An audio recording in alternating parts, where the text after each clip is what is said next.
அன்பார்ந்த மக்களுக்கு வணக்கம். நான் உங்கள் Karthik Pillai and welcome to the KD. Naam Tamilar கட்சியுடைய விவசாய சின்னத்தை ஒரு கட்சிக்கு கொடுக்கப்பட்டிருக்கு by election commission of India. அந்த கட்சி என்ன அப்படிங்கிறத பற்றியும், அந்த கட்சியில் இப்போ யார் உறுப்பினராக இருக்கிறாங்க, யார் தலைவராக இருக்கிறாங்க அப்படிங்கிறத பற்றியும், அந்த கட்சி நேற்று சென்னை ப்ரெஸ் கிளப்பில் நடத்தின ஒரு ப்ரெஸ் மீட்டிங், அந்த ப்ரெஸ் கான்ஃபரன்ஸில் என்னென்ன காமெடி பண்ணாங்க அப்படிங்கிறத பற்றியும், நாம் தமிழர் கட்சியுடைய லீகல் விங் பண்ண ஒரு மிகப்பெரிய தவறை பற்றியும் டீட்டெயில்டாக பார்க்க போகிறோம் இந்த பதிவில்.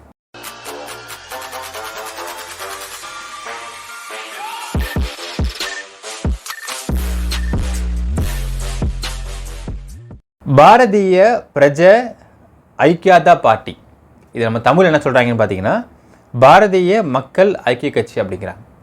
ஸோ இந்த கட்சியுடைய ஃபவுண்டர் அண்ட் பிரசிடென்ட் வந்து திரு வீரா ரெட்டி அப்படிங்கிறவர், ஆல் இண்டியா பிரசிடென்ட்டு, பெங்களூரை சார்ந்தவர். இந்த கட்சியுடைய தமிழ்நாடு பிரசிடெண்ட்டாக வந்து ஜெயக்குமார் அப்படிங்கிறவர் இருக்கார். அவர் வந்து காங்கிரஸில் இருந்து வெளியே வந்தவர் அப்படின்ற சொல்கிறாரு. இந்த கட்சியோட செக்ரட்டரி வேல்முருகன், கட்சியோட யூத் பிரசிடென்ட் வந்து தனசேகர் அப்படின்னு இருக்காங்க. இந்த கட்சி நேற்று சென்னை ப்ரெஸ் கிளப்பில் வந்து ஒரு மீட்டிங் ஆர்கனைஸ் பண்ணியிருக்காங்க, ஒரு ப்ரெஸ் கான்ஃபரன்ஸ். இதில் இவங்களோட கொள்கைகள் பற்றியெல்லாம் கேள்வி கேட்குறாங்க மக்களே. அப்போ என்னென்ன பேசினாங்க அப்படிங்கிறத ஃபஸ்ட்டு பார்த்துருவோம். இப்போ இந்த கட்சி ஏன் இப்போ முக்கியத்துவம் வாய்ந்தா பேசப்படுது தமிழ்நாட்டில் அப்படின்னு பார்த்தீங்கன்னா, நாம் தமிழர் கட்சி போன எலெக்ஷனில் நின்று கிட்டத்தட்ட 6% ஓட்டு வாங்கின அந்த விவசாய சின்னம் அப்படிங்கிற சின்னத்தை, விவசாய கரும்பு சின்னத்தை வந்து எலெக்ஷன் கமிஷன் ஆஃப் இந்தியா இப்போ இந்த கட்சி கொடுத்துருக்காங்க. ஏன்னால் அது வந்து நாம் தமிழர் கட்சி வந்து ஒரு ரெகனைஸ்டு பார்ட்டி இல்லை அப்படிங்கிறதுனால அந்த சின்னம் வந்து மாறிட்டே இருக்கும். இந்த கட்சி கொடுத்ததுனால இப்போது இந்த கட்சி வந்து தமிழ்நாட்டில் போட்டி போடுறாங்களா, இது யாருடைய பிளான் அப்படிங்கிறதுலாம் வந்து நேற்று அவங்க கொடுத்த ப்ரெஸ் கான்ஃபரன்ஸில் உடஞ்சிச்சு மக்களே. சரி, ஃபஸ்ட்டு கொடுத்த ப்ரெஸ் கான்ஃபரன்ஸை பற்றி ஃபஸ்ட்டு ஒரு ஜிம்ஸாக பார்த்துடலாம். அதில் அவங்க சொல்கிறாங்க, நாங்கள் வந்து 40 இடங்களில் போட்டி போட போகிறோம், அதில் 10 இடத்துல நாங்கள் வெற்றி பெற போகிறோம் அப்படிங்கிறாங்க. எப்படின்னு தெரியல. மற்ற இடங்களில் வந்து 3rd or 4th பிளேஸ் நாங்கள் எடுத்துருவோம், நாங்கள் ஒரு மிகப்பெரிய கட்சி அப்படிங்கிறாங்க. அப்போ நாம் தமிழர் கட்சியை பற்றி கேள்வி கேட்டேன்னு சொல்கிறாங்க, இல்லைங்க அது வந்து ஒரு ஸ்டேட் பார்ட்டிங்க, நாங்கள் வந்து ஆல் இண்டியா பார்ட்டி, நாங்கள் ஆல்மோஸ்ட் வந்து 13 ஸ்டேட்டில் நாங்கள் வந்து எஸ்டாப்ளிஷ்டாக இருக்கோம் அப்படின்னு அந்த நபர் சொல்கிறார். அதுக்கப்புறம் என்ன சொல்கிறாங்கன்னா, ஏங்க இப்போ தான் இந்த கட்சி தமிழ்நாட்டை ஆரம்பிச்சிருக்கீங்க அப்படின்னு கேட்டதுக்கு, இல்லை நாங்கள் வந்து 2 அக்டோபர் 2022 நாங்கள் ஆரம்பிச்சிட்டோம், 23 ஆரம்பிச்சிட்டோம், 23. இப்போது டிசம்பர் 17 தான் எலெக்ஷன் கமிஷன் ஆஃப் இந்தியா எங்களுக்கு இந்த சின்னத்தை கொடுத்தாங்க, நாங்கள் இன்றைக்கி நேற்று நாங்கள் ஸ்டார்ட் பண்ணலங்க, நாங்கள் 2023 அக்டோபர் 2 ஆரம்பிச்சிட்டோம் அப்படின்னு சொல்லிட்டு ஒரு தகவல் கொடுக்குறாரு மக்களே. சரி, அடுத்து என்ன சொல்கிறாங்கன்னா, சரி உங்கள் கொள்கை தான் என்ன சார் அப்படிங்கிறாங்க. அதுக்கு நடுவில் இன்னொரு ஒரு நபர் வந்து என்ன பேசுறாருன்னு பார்த்தீங்கன்னா, அவர் யாருன்னு கேட்டிங்கன்னா திராவிட தெலுங்கு தேச கட்சின்னு ஒரு கட்சி வச்சுருக்காராம். அவர் வந்து இந்த கட்சியோட கொள்கைகள்லாம் பார்த்து ஈர்க்கப்பட்டார் அப்படின்னு சொல்கிறாரு. அதனால் திராவிட தெலுங்கு தேச கட்சியும் பாரதிய மக்கள் ஐக்கிய கட்சியும் வந்து கூட்டணி வச்சுருக்கிறாங்க இந்த வாட்டி அப்படின்னு சொல்லிட்டு அவர் எஸ்டாப்ளிஷ் பண்ணுறாரு. ஸோ 2 பேரும் சேர்ந்து 40 இடத்துல வின் பண்ண 40 இடத்துல நிற்க போகிறாங்களாம் இந்த சென்ட்ரல் எலெக்ஷன்ஸில் தமிழ்நாட்டில். அதில் 10 இடத்துல வின் பண்ணிடுவாங்க, மற்ற இடங்களில் 3rd and 4th பிளேஸ் வந்துடுவாங்க அப்படின்ற மாதிரி அவர் தகவல் கொடுத்துருந்தார் மக்கள். இதுவரையில் அவர் பேசின விஷயங்கள். இதுக்கப்புறம் வந்து பத்திரிகை கேள்வி கேட்க ஆரம்பிக்கிறாங்க. ஃபஸ்ட்டு என்ன கேள்வி கேட்குறாங்கன்னு பார்த்தீங்கன்னா, சார் கொள்கை என்ன சார் அப்படிங்கிறாங்க. கொள்கை என்ன அப்படின்னோடனே என்ன பண்ணுறாரு, பக்கத்தில் வந்து அந்த யூத் பிரசிடென்ட் இருக்கார், அவர்கிட்ட வந்து படக்குன்னு ஃபோனை வாங்குறாரு. வாங்கிட்டு ஒரு நிமிஷம் ஃபோன் பார்த்துட்டே பேசுகிறார். தன் கொள்கையை கூட ஃபோனை பார்த்து தான் வந்து சொல்ல முடியுமா, அந்த அளவுக்கு தான் இந்த கட்சி இருக்குதா அப்படிங்கிற விமர்சனம் வந்து ரொம்ப அதிகமாகவே இருந்துச்சு மக்களே. அடுத்து என்ன சொல்கிறாங்கன்னா, ஃபஸ்ட்டு அவர் சொன்ன விஷயம், நாங்கள் விவசாயத்தை பாதுகாக்க விரும்புகிறோம், நல்ல விஷயம், அதான் விவசாயத்தின்னு வச்சுருக்கீங்க அப்புறம் என்னன்ற மாதிரி தான் இருக்கும். என்னென்னா 100 நாள் வேலைவாய்ப்பு திட்டத்தில் வந்து இருக்கக்கூடிய அந்த 100 நாள் வேலைவாய்ப்பு திட்டத்தை விவசாயத்தை சான்று பணி செய்வதற்கு நாங்கள் வழிவகுப்போம்னு சொல்லிட்டு ஒரு வார்த்தை சொன்னார் மக்களே. இது வந்து ஆக்சுவலாக எவ்வளோ ஒரு அபத்தமான ஒரு கொள்கை அப்படிங்கிறத நம்ம ஃபஸ்ட்டு பார்த்துருவோம். ஆக்சுவலாக பார்த்தீங்கன்னா அந்த 100 நாள் வேலைவாய்ப்பு திட்டத்தை வந்து நீங்கள் உத்து கவனித்து பார்த்தா it is a good concept but bad implementation. இதை வந்து தொடர்ந்து வலியுறுத்திக்கிட்டு இருக்கும். என்னென்னால் விவசாயம் பண்ணுறவங்க உதாரணத்துக்கு ஒரு 5 ஏக்கர் வச்சுருப்பாங்க. அந்த 5 ஏக்கர் வச்சுருக்கவங்களுக்கு வந்து விவசாயம் பண்ணுறது அவங்க ஒருத்த மட்டும் பண்ண முடியாது, ஆட்கள் தேவைப்படும். அப்போது நீங்கள் ஆட்கள் தேவைப்படுறப்போ இந்த ஆளை கூப்பிட்றீங்கன்னு வச்சுக்கோங்க, என்ன சொல்லணும், நான் ஏன் உங்கள்கிட்ட வரணும், உங்கள்கிட்ட வந்தால் நாங்கள் பொழுதன்னைக்கு வேலை பார்த்தா நீங்கள் கூலி கொடுப்பீங்க. நான் ரூலில் வேலை பார்த்துட்டு போனோம்னா நாங்கள் வேலையை பார்க்க வேண்டாம், காலைல போவோம், ஃபோட்டோ எடுப்பாங்க, வேலை பார்க்காம நடிச்சுக்கிட்டு இருப்போம், அடுத்து நாங்கள் போய் உட்காந்து மரத்தில் கீழே உட்காந்துப்போம், உட்காந்து ஃபோன் பார்த்துட்ருப்போம், வீடியோ பார்த்துட்ருப்போம், கேம் விளையாண்டுருப்போம். அடுத்தது லஞ்ச் டைம் வந்துடும், நாங்கள் லஞ்ச் சாப்பிட்ருவோம். அடுத்து ஈவினிங் திரும்ப வந்து ஃபோட்டோ எடுப்பாங்க, ஃபோட்டோக்கு போஸ் கொடுத்துடணும். கொடுத்துட்டு முடிச்சு நாங்கள் போய் காசு வாங்கிட்டு போயிட்டே இருக்கலாம். ஒரு வாரம் இந்த நிறுவன வேலைவாய்ப்பு திட்டம் வரல அப்படின்னால் ஒட்டுமொத்த ஊர் ஜனமும் பஞ்சாயத்தில் உட்காந்துப்பாங்களாம். ஏன் இந்த வாரம் வரல, என்ன காரணம், என்ன ஆச்சுன்னு கேட்பாங்களாம். ஸோ 100 நாள் வேலைவாய்ப்பு திட்டம் அப்படிங்கிறதை மக்கள் கவர்மெண்ட்டை ஏமாற்றி கொண்டு பணம் வாங்கக்கூடிய ஒரு மிக முக்கியமான திட்டம். இப்போது இந்த திட்டத்தை வந்து விவசாயம் சார்ந்து பண்ண போகிறீங்க அப்படின்னால் எந்த விவசாய நிலத்தையும் அரசாங்கம் வந்து வச்சில்லை, எல்லாம் ப்ரைவேட்டாக வச்சுருக்காங்க. அப்போது ஒரு தனியாக இருக்கிறவனுடைய விவசாய நிலத்தில் வேலை பார்க்குறதுக்கு நீங்கள் 100 நாள் வேலைவாய்ப்பு திட்டம் மூலிமா நீங்கள் செய்ய போகிறீங்கனால் அப்போது அரசாங்கத்துடைய சம்பளத்தில் நீங்கள் ப்ரைவேட்டாக இருக்கிறவங்க வேலை வாங்கிக்கலாம் அப்படிங்கிறது எவ்வளோ பெரிய ஊழல். இது பக்கா ஊழல். இது வந்து ஏற்றுக்க மாட்டாங்க, எந்த சட்டமும் ஏற்றுக்காது. ஒரு ப்ரைவேட் பார்ட்டி நிலம் வச்சுருக்கான், அவன் நிலத்தில் வந்து உழணும் இல்லை விதை போடணும் களை பிடுங்கணும் அப்படின்னால் அதுக்கு 100 நாள் வேலைவாய்ப்பு திட்டத்தை வச்சு அப்போ பயன்படுத்திக்கிட்டு அந்த நபர்களை கூட்டிகிட்டு வந்து இங்கே வேலை பார்க்க வச்சு அந்த சம்பளத்தை கொடுப்பாங்க அப்படின்னால் அப்போ இது மிகப்பெரிய ஊழல். இந்த கொள்கையே வந்து பேசிக்காக வந்து ஒரு தவறான கொள்கை. அது நீங்கள் பண்ணவே முடியாது. சரிப்பா, விவசாய நிலத்தை அரசாங்கம் வச்சுருக்காங்க, கண்டிப்பாக வச்சில்ல. எந்த விவசாய நிலத்தை அரசாங்கம் வச்சு கிடையாது. they don't hold any agricultural land. இப்போ அரசாங்கமே விவசாய நிலத்தை வச்சுருந்து அரசாங்கம் பயிரிட்டு அரசாங்கம் வந்து களை பிடுங்க வச்சு அரசாங்கம் வந்து அதில் வந்து ஈல்டு எடுத்து அந்த ஈல்டை மக்கள் கொடுக்குறாங்க? கண்டிப்பாக கிடையாது. அப்போது இது பேசிக்காகவே ஒரு முரண்பாடான கொள்கை. இந்த கொள்கை எப்படி அவர் சொன்னார்ன்றது நமக்கு தெரியல. அது வந்து அது கேட்குறப்ப நம்ம வேடிக்கையாக இருந்துச்சு மக்களுக்கு. 100 நாள் வேலைவாய்ப்பு திட்டத்தால் எத்தனை விவசாயிகள் அழிஞ்சிக்கிட்டு இருக்கிறாங்க அப்படிங்கிற நம்ம லிஸ்ட்டே தரலாம். வேலைக்கு ஆள் வர மாட்டேங்கிறாங்க சார். கேட்டால் நான் ஏன் உங்கள்கிட்ட வந்து வேலை பார்க்கணும், 4 பூரா வேலை பார்த்து நீங்கள் கூலி கொடுப்பீங்க, நாங்கள் சும்மா அவங்க கூலி வாங்கிட்டு போயிடலாம் பேசாமல், ஈஸியாக இருக்கும் எங்களுக்கு அப்படிங்கிறாங்க சார் அப்படிங்கிறாங்க. ஆக்சுவலாக பார்த்தீங்கன்னா 100 நாள் வேலைவாய்ப்பு திட்டம் அப்படிங்கிறதையே நம்ம என்ன கொடுக்க சொல்ல ஆசைப்படுறோம்னால் 50 வயதிற்கு மேல் உள்ளவர்களுக்கு மட்டும்தான் திட்டம் அப்படிங்கிறத அறிவித்தால் மட்டும்தான் அது உருப்படும். ஏன்னால் நீங்கள் கிராமங்களில் போயிட்டீங்கன்னா 50 வயசுக்கு மேலே உள்ளவங்க என்ன செய்ய முடியும்? அவங்களால வந்து அவ்வளோ ஹார்ட் ஒர்க் பண்ண முடியுமா? சரி, முடியல, பரவாயில்ல, அரசாங்கம் அவங்க சின்ன திட்டத்தை அறிவிச்சிருக்கு 100 நாள் வேலைவாய்ப்பு திட்டம். நீங்கள் வாங்க, நீ ஓபி அடி, வீடியோ பாரு, படுத்து மல்லாக்கப்படுத்துங்க, பரவாயில்ல, நான் காசு தரேன், குடும்பத்தை ஓட்டு. ஏன்னால் இந்த திட்டத்தை 100 நாள் வேலைவாய்ப்பு திட்டத்தை வந்து எந்த ஆட்சி வந்தாலும், ஐதர் காங்கிரஸ் ஆர் பிஜேபி, எந்த ஆட்சி வந்தாலும் அவங்க தூக்க மாட்டாங்க. ஏன்னா இது மிகப்பெரிய ஓட் பேங்க். அதை தூக்கிட்டாங்கனால் ஒரு பெரிய ஓட் பேங்க் ஸ்பாயில் ஆகிரும்னு நினைப்பாங்க. ஸோ நீங்கள் தூக்க வேண்டாம், at least you can modify it, alter பண்ணுங்கள், அமெண்ட்மெண்ட் கொண்டு வந்துடுங்க. திட்டத்தில் கொண்டு வந்து 50 வயசுக்கு மேலே உள்ளவங்களுக்கு மட்டும்தான் அந்த திட்டம் வந்து அப்ளிகபிள் ஆகும். மற்றவங்களாம் போய் விவசாயத்தை பாருங்கன்னு சொன்னால் மட்டும்தான் விவசாயம் காக்கப்படும். இதுதான் ஆக்சுவல் சினாரியோ. இவர் இங்கே கொண்டு வந்து நிலத்தில் வந்து விவசாயம் சார்ந்து வேலை பார்க்க வச்சுருவார்னால் யார் நிலத்தை வேலை பார்க்க வைப்பார்? கவர்மெண்ட் நிலத்துலையா? கவர்மெண்ட் எங்கே அவங்க அக்ரிகல்ச்சர் வச்சுருக்கிறாங்க? எந்த ஊரில் கவர்மெண்ட் வச்சுருக்கிறாங்க? இவ்வளவு கேள்வி இருக்குது, பட் யாருமே கேட்கல மக்களே. இதை நமக்கு கேட்டப்போ வேடிக்கையாக சிரிப்பாக தான் இருந்துச்சு இந்த கொள்கை கேட்குறப்போ. அடுத்த கொள்கையை பாருங்கள். திறமை உள்ளவர்களுக்கு மட்டும்தான் வேலை வாய்ப்புன்னு சொல்லி ஒரு வார்த்தை விட்டோடனே அங்கே உள்ளவங்க கேட்டாங்க, இப்போ நீங்கள் ரிசர்வேஷன் அகெயின்ஸ்டாக பேச கேட்டாங்க. அப்படி கிடையாதுங்க, நாங்கள் வந்து ரிசர்வேஷன் அப்படிங்கிறதையே பொருளாதார ரீதியாக நாங்கள் வந்து கொண்டு வரதுக்கு பார்ப்போம் அப்படின்னாங்க. இதுவும் அடுத்த ஒரு அபத்தமான விஷயம். ஏன் நான் சொல்கிறேன் உங்களுக்கு, will talk this with good example மக்களே. அதாவது லெட்ஸ் டேக் மகளிர் உரிமை தொகை. அவங்க என்ன சொன்னாங்கன்னா, மகளிர் உரிமை தொகையில் தகுதி இருக்கக்கூடிய பெண்களுக்குத்தான் இந்த அமௌண்ட்டுன்னு சொன்னாங்க. ஆக்சுவலாக சொல்லப்போனால் மகளிர் உரிமை தொகை அப்படிங்கிறது இஸ் அ பியூட்டிஃபுல் திட்டம். அதில் திட்டத்தை நம்ம குறைய சொல்ல முடியாது. ஆனால் இம்ப்ளிமெண்டேஷனில் சில ஃப்ளாஸ் இருக்கத்தான் செய்கிறது. அதாவது நமக்கு தெரிந்த ஒரு குடும்பம் நான் சொல்கிறேன். அந்த குடும்பத்தில் இருக்கக்கூடிய அவங்க வந்து ஹஸ்பண்ட் கிடையாது, ஒய்ஃப் மட்டும்தான். அவங்க கான்ட்ராக்ட் லேபராக வந்து அந்த குப்பல்ற போயிட்டுருக்காங்க, துப்புரவு தொழிலாளர் இருக்கிறாங்க. அவங்க அரசாங்கத்துடைய கான்ட்ராக்ட் லேபரில் ஒர்க் பண்ணுறாங்க அப்படிங்கிறதுனால அவங்களுக்கு உரிமை தொகை கிடையாது. இன்னொருத்தவங்க சொல்கிறேன், அவங்க அந்த பெண்மணி தங்கியிருக்கக்கூடிய ஒரு சின்ன வீடு வாடகை தங்கியிருக்காங்க. அந்த வாடகை கொடுத்துட்ருக்குறாங்க. அந்த வீட்டுடைய ஓனர் அம்மாவுக்கு உரிமை தொகை வருது. எப்படின்னு கேட்டால் அந்த ஓனர் ஹஸ்பண்ட் லேடி அந்த ஜென் ஒருத்தவர், அவருக்கு கிட்டத்தட்ட வந்து 13-14 வீடு இருக்குன்றார். எல்லாம் குட்டி குட்டி குட்டி வீடுங்க. அந்த வீட்டு வாடகை பூரா ஓனர் பேரில் வரும். இப்போ இந்த அம்மா பேர் என்ன இருக்குது? ஒன்றுமே கிடையாது. ஸோ இந்த அம்மாவை பொறுத்தளவுக்கு யாருமே எனக்கு கிடையாது, எந்த வீடு எனக்கு வந்து பெருசாக வந்து வருமானம் கிடையாதுனால அவன் உரிமத்துக்கு வந்துட்டுருக்கு.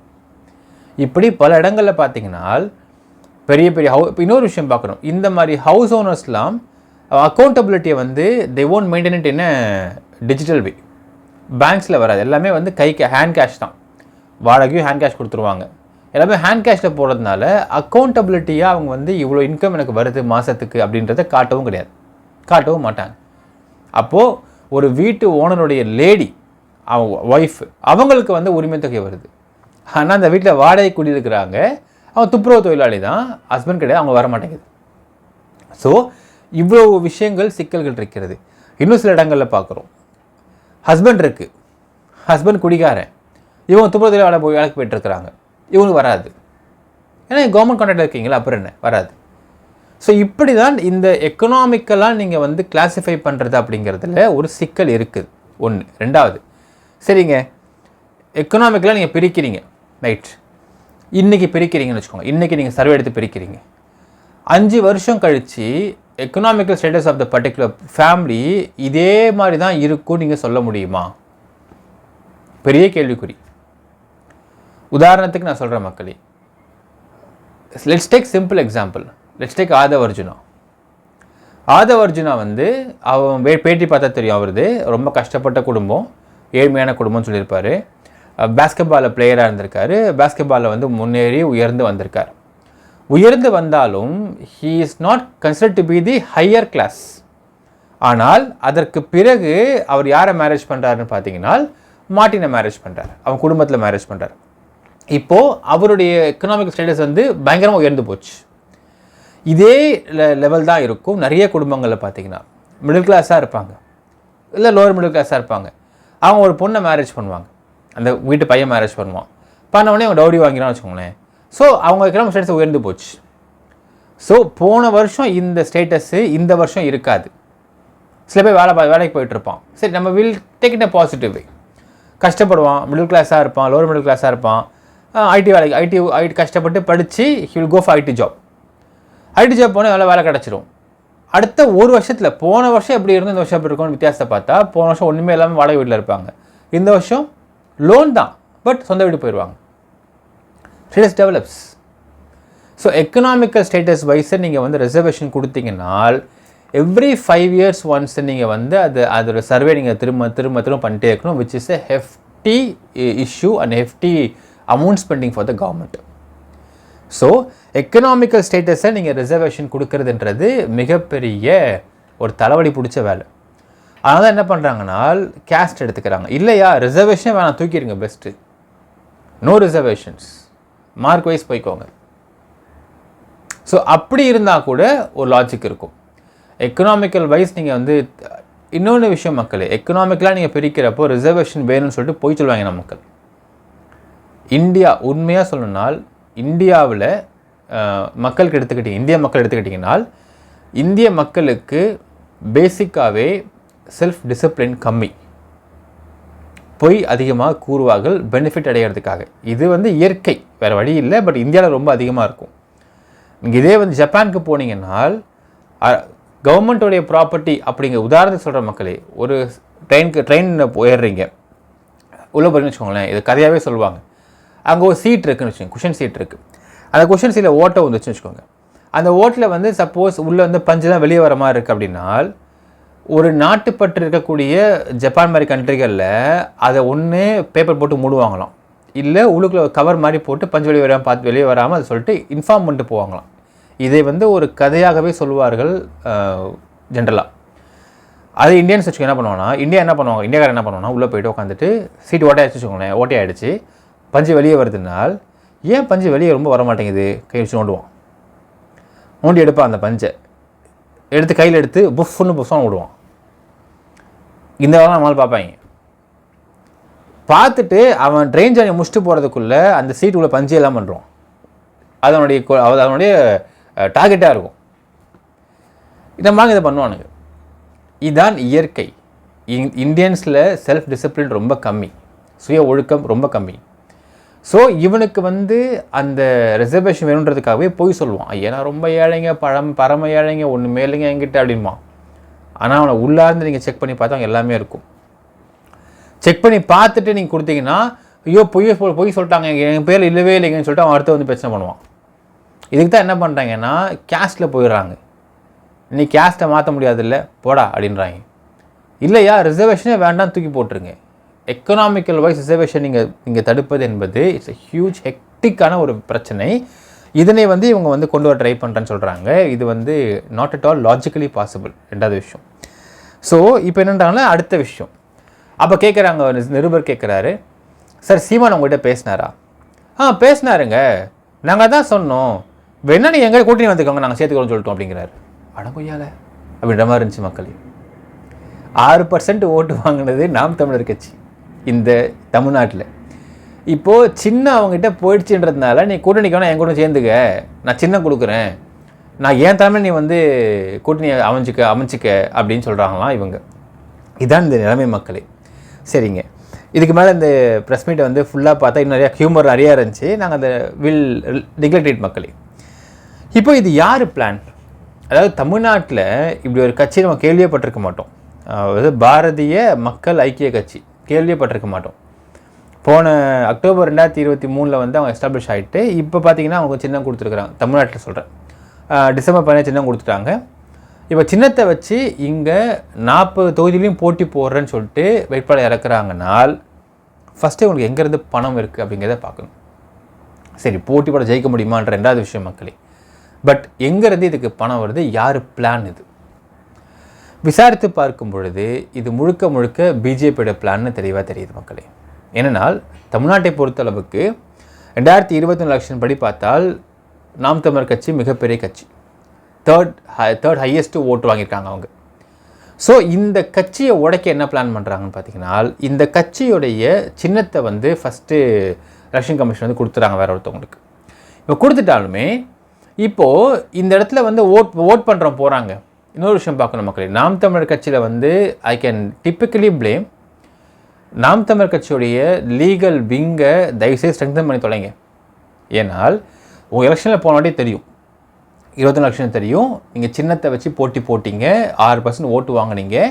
அடுத்த எலெக்ஷன் இந்த சின்னம் இருக்காதுன்ற உங்களுக்கு தெரியும். அப்படி இருக்கும் பட்சத்தில் நீங்கள் எதற்காக விவசாய சின்னத்தை மையமாக வச்சு நீங்கள் எல்லா இடத்துலையும் கூட்டம் போட்டிங்க? ஒரு பேசிக்கான ஒரு விஷயம் வேணும் இல்லையா? ஏன்னா அடுத்த வாட்டி சின்னம் நம்மகிட்ட இருக்காது. இதை வச்சு நம்ம வந்து மீட்டிங் போட்டோம்னா மக்கள் எதை பார்த்து அட்ராக்ட் ஆகும்? சின்னத்தை பார்த்து அட்ராக்ட் ஆகும். அப்போ அந்த சின்னத்துக்காக நீங்கள் வேலை பார்த்துருக்கீங்க அப்படின்னா அந்த சின்னத்தை வச்சுருக்கவன் ஓட்டை தட்டு போயிடுவான் இல்லையா? அப்புறம் என்ன பண்ணிருக்கணும் நீங்கள்? எல்லாத்துக்குமே இந்த ஸ்டேட் இந்த கட்சி தலைவர் யார், அவர் முகத்தை போட்டிருக்குங்க. அவர் சீமான் முகத்தை போட்டு இங்கே வந்து பிரச்சாரம் பண்ணியிருக்கணும், நிறைய மீட்டிங் போட்டிருக்கணும்.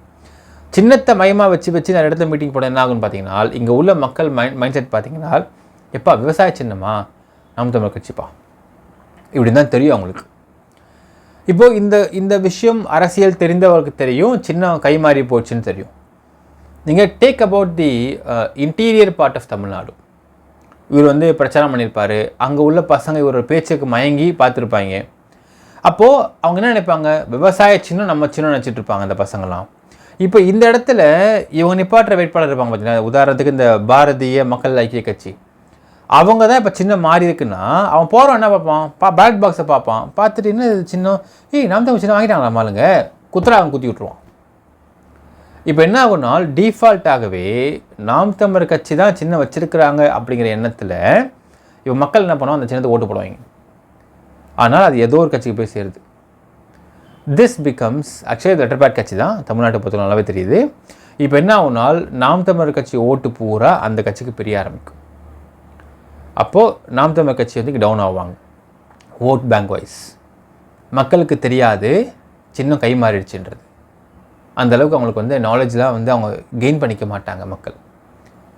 சின்னம் கிடச்சிச்சு போல் அவருக்கு திருப்பியும், சரி குத்திடுவாங்க.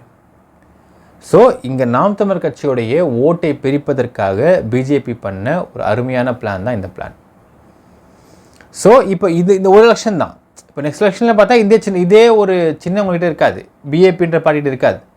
இந்த ஒரு எலெக்ஷனில் பிரிச்சிட்டோம் அப்படின்னால் என்டிகே வில் பிகம் வீக். இதை பக்காவாக பிளான் பண்ணியிருக்காங்க பிஜேபி.